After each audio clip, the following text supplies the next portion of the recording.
How's it going, guys? Tate here, finally back again with another race video. Today we are at Fox Valley Off-Road for their final GP of the season.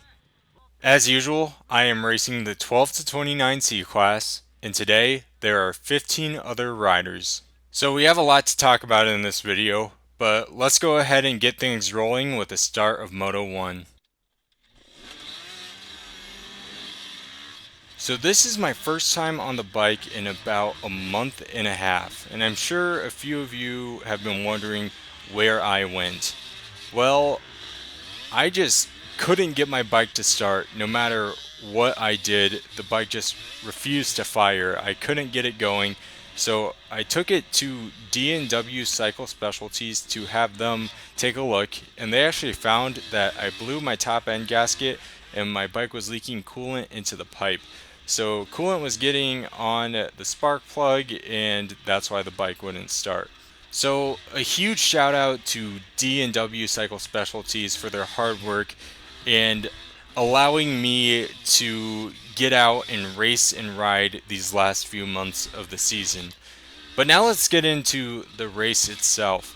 So to be honest, the expectation was kind of low at the start of the race here and going into the race itself. I just really wanted to get out and ride and get some seat time. I wasn't expecting a good result, but honestly, just sitting around not being on the bike for a month and a half really got to me, so I was just excited to get out and ride no matter what the result was. But with that said, there were actually quite a few good battles today, and this was by far the most fun Fox Valley off-road GP course I have ever raced. And that's just because of how fast and open this track was. It incorporated the same sections as a normal Fox Valley off-road GP would incorporate, but just the way the track was set up and the way it flowed was so much fun. And to be honest, I hope there's more tracks like this one in the future.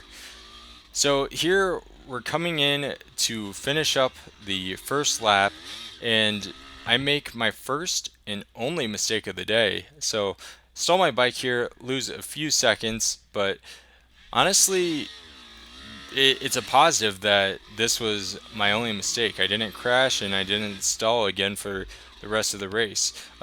So that was a positive takeaway. Another positive takeaway, I felt that I rode very well given the circumstances, which was I haven't rode for a long time. I felt like I kept a good pace, so overall I was happy with my riding today.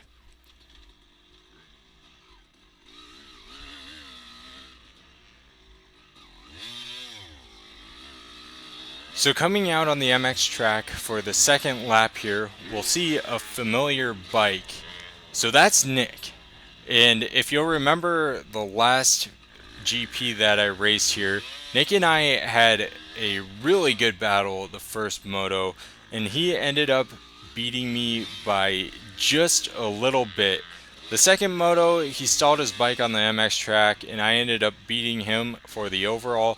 But we'll keep Nick in the back of our heads because he does gap me by a little bit for the rest of the second lap, but he does become a factor here towards the end of the race. So in this grass track section, there were some faster 30 plus riders behind me.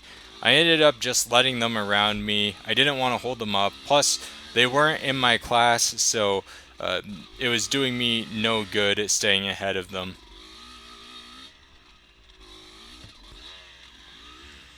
So here we're finishing up lap number 2, moving on to lap number 3.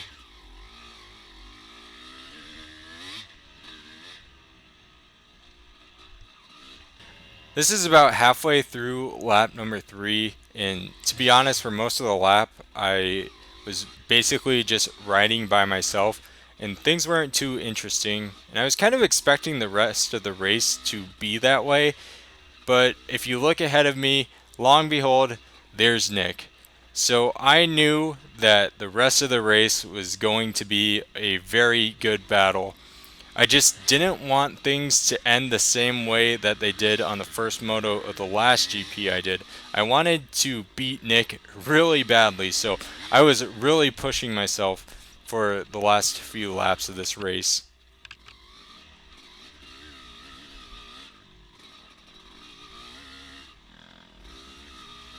This last section before the end of the lap, I was quite a bit faster than Nick, so I do make it to his rear wheel, but there were a few sections where Nick was actually faster than me, the motocross track being one of them, so um, I really had to push myself in order to keep him in my sights. But here we're finishing up lap number 3, which means I only have one more lap in order to get around him.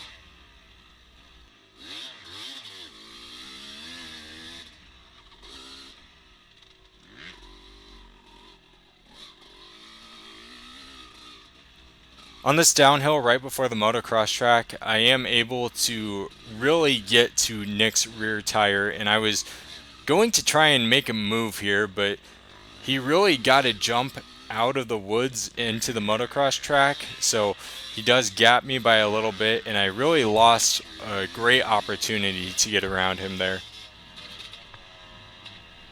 So the nice thing about the motocross track section is you can look ahead and see where other riders are. You saw two guys on that straightaway there. Those were the next two riders in the 12 to 29 C class. So I'd say there were about four of us in the back of the pack that finished within 10 seconds of each other. So some really close racing. But now back to the battle with Nick, and we can see, well, actually, we can't see. Nick is nowhere to be seen. He gapped me by quite a bit, so once again, at the end of the first moto, I put myself in a very bad position to get around him. But I was still determined to try and catch up to him and try and make a last second pass. So I'd say this section here was some of my best riding so far this year. Just me being determined and really putting my head down to try and chase Nick.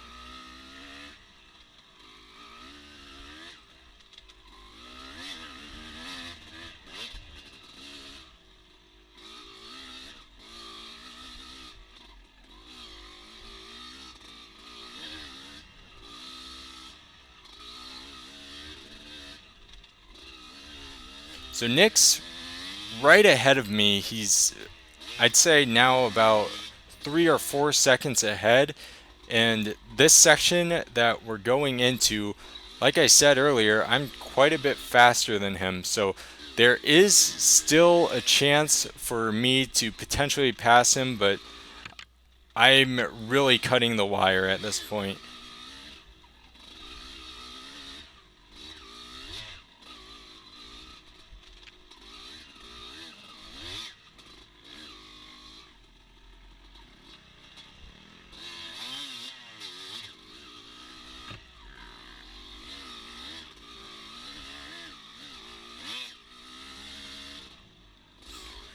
So I wasn't able to make it around Nick, and he ends up beating me once again. So in Moto 1, I finished 13th of 14, which isn't the best, but honestly, I could care less about the finish. I was just happy to be back on my bike, and a good battle never hurts. So, guys, I hope you enjoyed this first moto, and I will see you in Moto 2.